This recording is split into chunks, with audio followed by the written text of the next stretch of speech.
I'm a dispatcher in Oslo, and last month, an American tourist twisted his ankle outside the royal palace.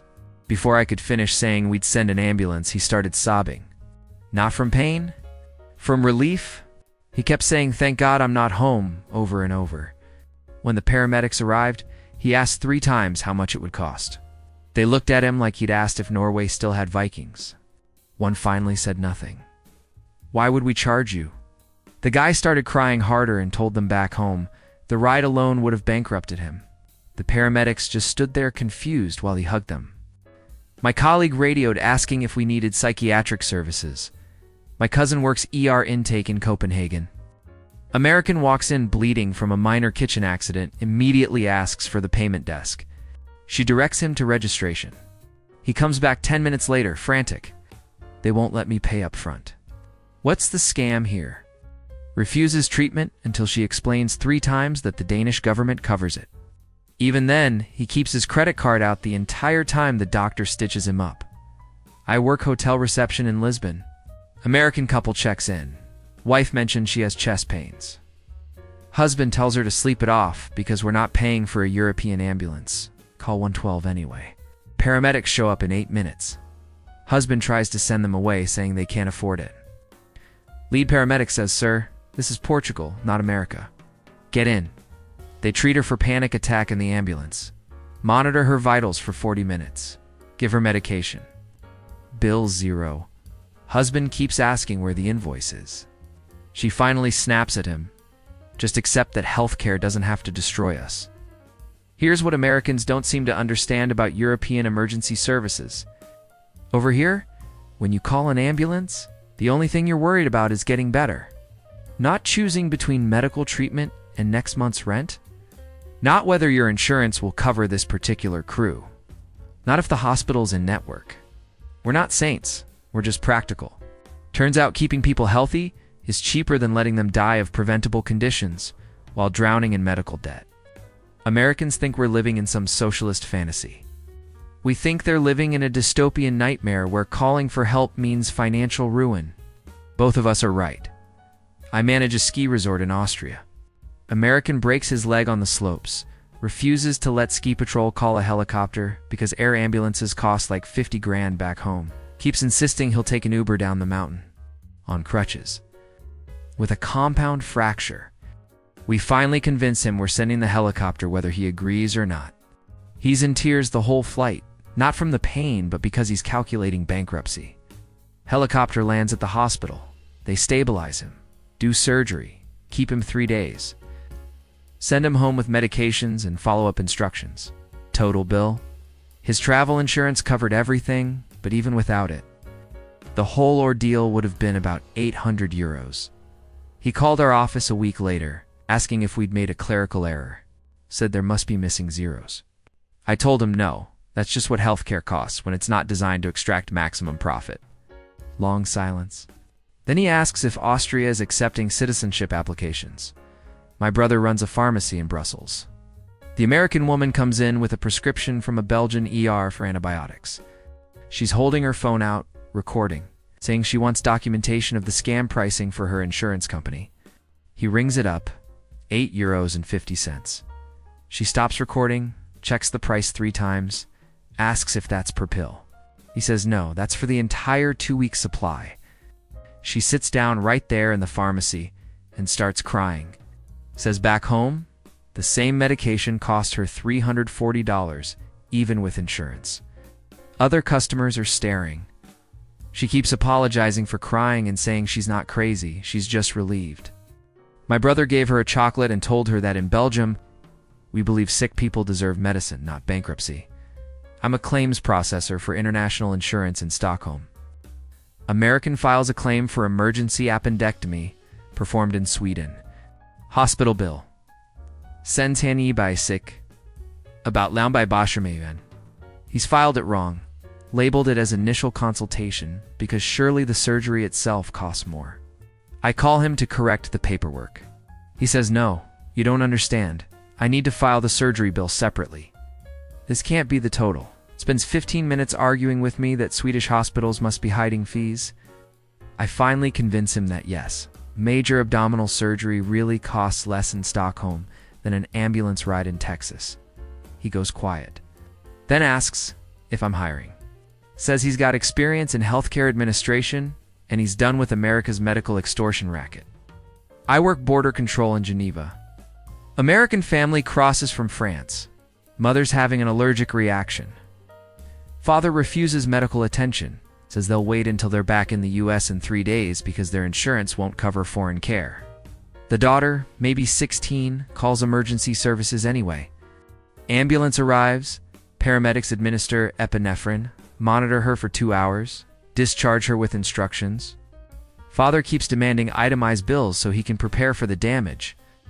Lead paramedic looks at his clipboard, then at the father, says, "Sir, your bill is that you need to reconsider your country's priorities."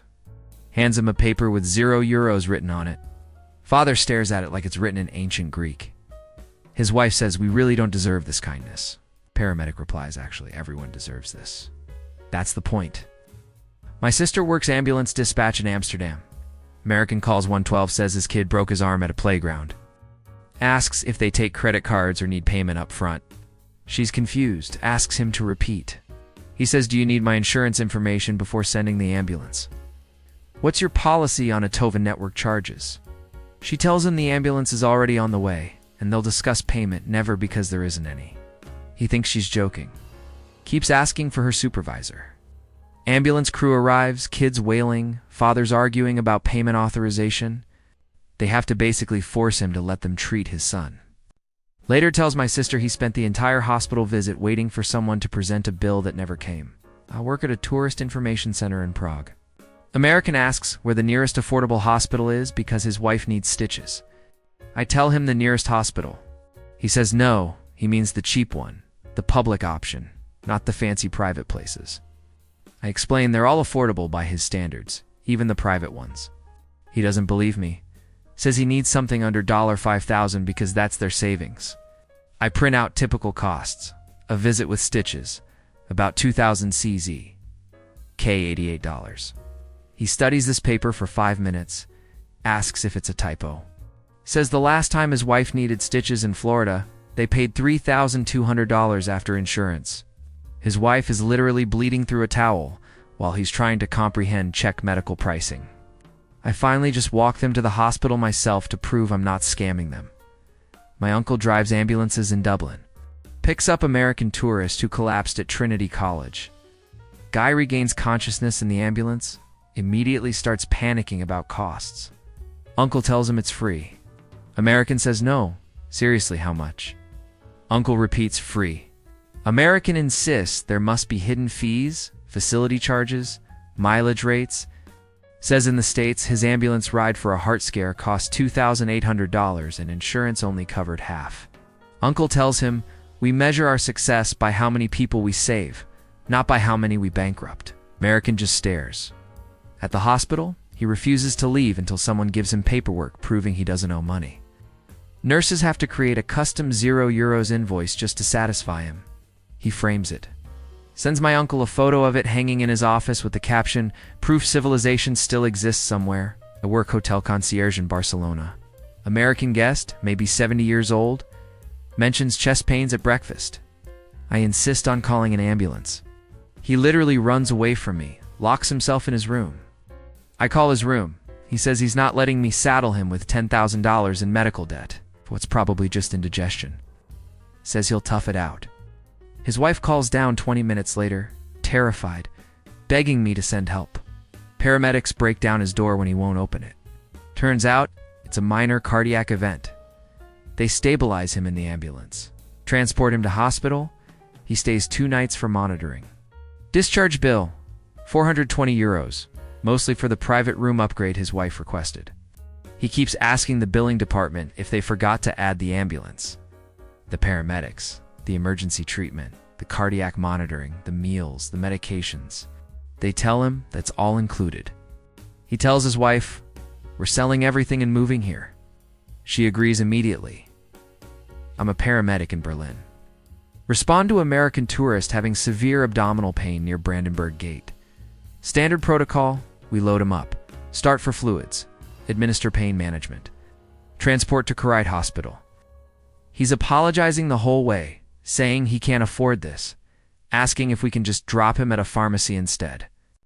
We tell him it's appendicitis, he needs surgery, and costs aren't his concern right now. Surgery goes well, 3-day hospital stay, full recovery. His insurance processes everything. But out of curiosity, we tell him the uninsured cost would have been roughly euro 5,600 total. Everything included. Everything included. He shows me his phone with a hospital bill from Wisconsin. $68,000 for the exact same procedure. Says his insurance covered most of it, but he still paid $11,000 out of pocket. I ask him how Americans accept this. He says we don't.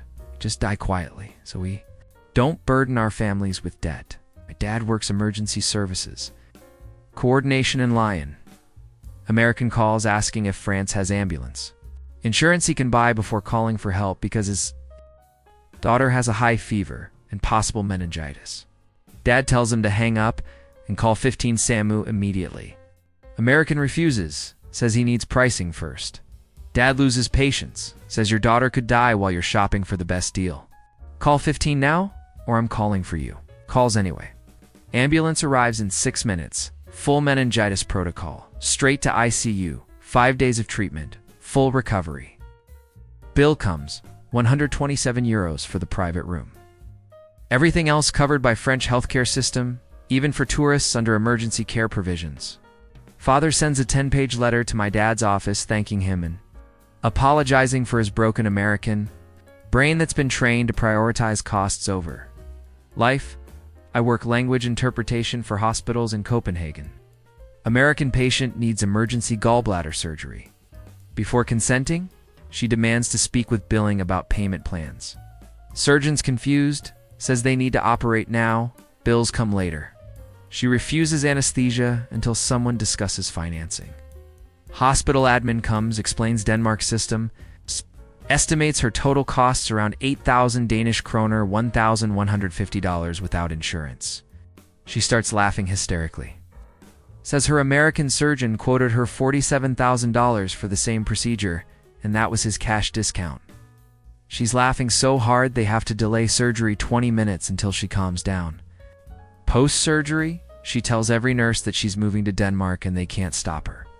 One nurse says, honestly, you should. At least you won't die from avoiding medical care. I'm a paramedic instructor in Zurich. Training session with international medical students. American student asks about our billing procedures for uninsured emergency patients. I tell her we stabilize first. Discuss payment later if at all. Most emergency care is covered for everyone. She says that's irresponsible financially. Says ambulance services can't survive giving away free care.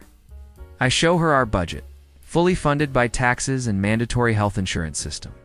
Every resident covered, tourist emergencies covered under reciprocal agreements. She does the math, realizes Swiss people pay less per capita for full coverage than Americans. Pay just for insurance premiums that still leave them with massive bills. She drops out of the American medical school program that week, enrolls in Zurich's instead. Says she became a doctor to help people, not to participate in legalized extortion. My neighbor works medical billing in Helsinki. She's got this American pen pal who keeps sending her hospital bills from the States. Absolutely baffled that anyone pays these amounts. Last one was $18,000 for emergency treatment of a broken arm. Everything itemized. $1,500 for the ER facility fee, $800 for the doctor to look at it, $2,200 for x-rays, $400 for a splint that costs $12 at a pharmacy. My neighbor showed it to our healthcare administrator friend, who literally couldn't comprehend why any system would function this way. She sent her pen pal a Helsinki public hospital bill for similar treatment. 68 euros. The American wrote back saying, "This is why I'm learning Finnish. I'm done pretending America's medical system isn't deliberately designed to destroy regular people. What Americans call socialist healthcare is what we call Thursday. What they call financially responsible decisions about emergency medical care. It's what we call choosing between life and bankruptcy." Every European who hears these stories has the same reaction. Horror that this is normal in America, followed by determination to never let it happen here. Americans think they live in the greatest country on earth while avoiding ambulances like their death sentences. Meanwhile, we're over here calling emergency services for twisted ankles without a second thought. Because healthcare is a right, not a luxury, that destroys your future. Maybe someday they'll figure out that the richest country in the world can actually afford to keep its people alive without bankrupting them. Until then, we'll keep being shocked by their survival stories.